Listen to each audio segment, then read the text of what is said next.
আজকে আপনাদের সাথে তড়কা শেয়ার করব, তরকারির রেসিপি। আশা করি আপনারা সবাই ভালো আছেন, আমিও ভালো আছি। কিন্তু ভীষণ গরমে ভীষণ নাজেহাল অবস্থা। এই যে আমার ইনগ্রিডিয়েন্টস: লেবু, তড়কা, এখানে পেঁয়াজ, টমেটো, কাঁচা লঙ্কা,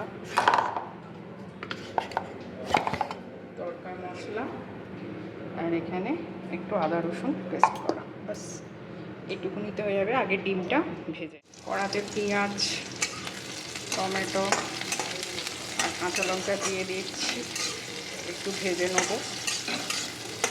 নিয়ে তড়কাটা বসাবো। এই মশলাগুলো দিয়ে দেবো: লঙ্কা গুঁড়ো, জিরে গুঁড়ো, হলুদ গুঁড়ো, তড়কা মশলা আর ধনে গুঁড়ো।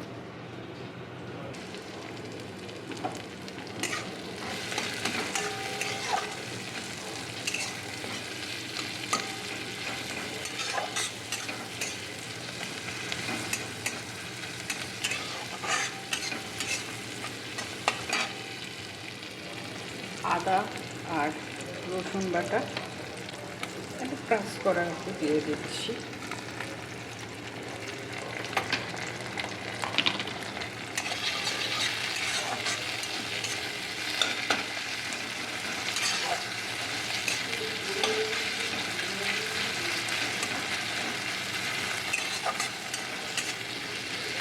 ভাজা হয়ে গেছে, এবার শুকনো মশলাগুলো সব দিয়ে দেবো।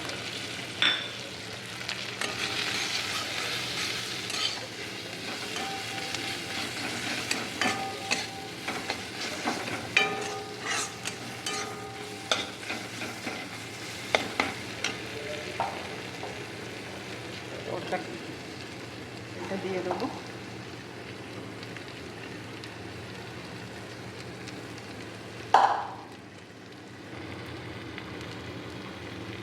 ভালো করে নেড়ে নেবো।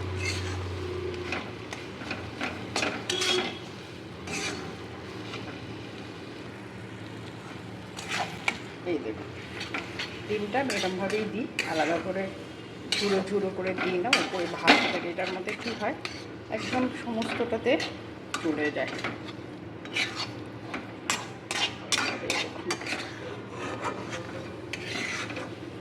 আচ্ছা, একটা কথা বলি, এই যে তড়কা, যে কোনো ডাল করতে গেলে না, মটর ডাল, ছোলার ডাল, যাই ডাল করুন না কেন, একটু লেবু দেবেন। যে ডাল বা যে কোনো কার্বোহাইড্রেটের মধ্যে যে স্টার্চটা থাকে না, ওটা আমাদের দেখবেন ঠোঁটেতে লাগে, মুখেতে, জিভেতে। এটা যদি করেন তখন আর লাগবে না। আপনারা এই দিতে পারেন, কি বলে, ওই কসুরি মেথি। আমার কাছে নেই, তাই আমি দিলাম না। এই দেখুন, তরকারিটা বসানো হয়ে গেছে। ঢাকা দিয়ে দেবো, একটু হবে। এখন আপনাদের সাথে আমি আর একটা রেসিপি শেয়ার করব। আসলে কি জানেন, আমি খুব একটা তড়কা ভালোবাসি না। সেদিন আর রাতেতে কড়াই জাস্ট সতে করে নেব। দেখুন কীভাবে করছি। কড়াতে একটু ঘি, হালকা তেল আর একটু শুকনো লঙ্কা দিয়ে নিয়েছি। এবার মুখ কড়াইটা ঢেলে দেবো।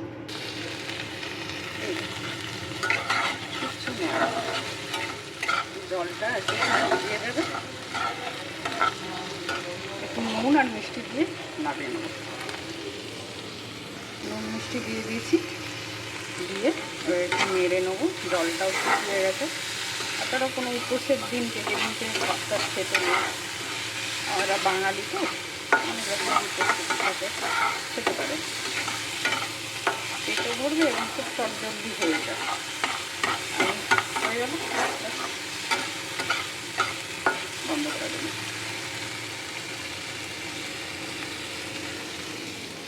গরম ভীষণভাবে নাজেহাল অবস্থা, তার মধ্যেই আমাদের খেতেও হবে। তাই আপনাদের সাথে এই রেসিপিটা, একটা ডিনারের রেসিপি শেয়ার করছি। ব্লগটা ভালো লাগলে লাইক করবেন। আজ এখানেই ব্লগটা শেষ করছি। শুভরাত্রি। আবার কাল আসবো কোনো নতুন কোনো রেসিপি নিয়ে। Thank you.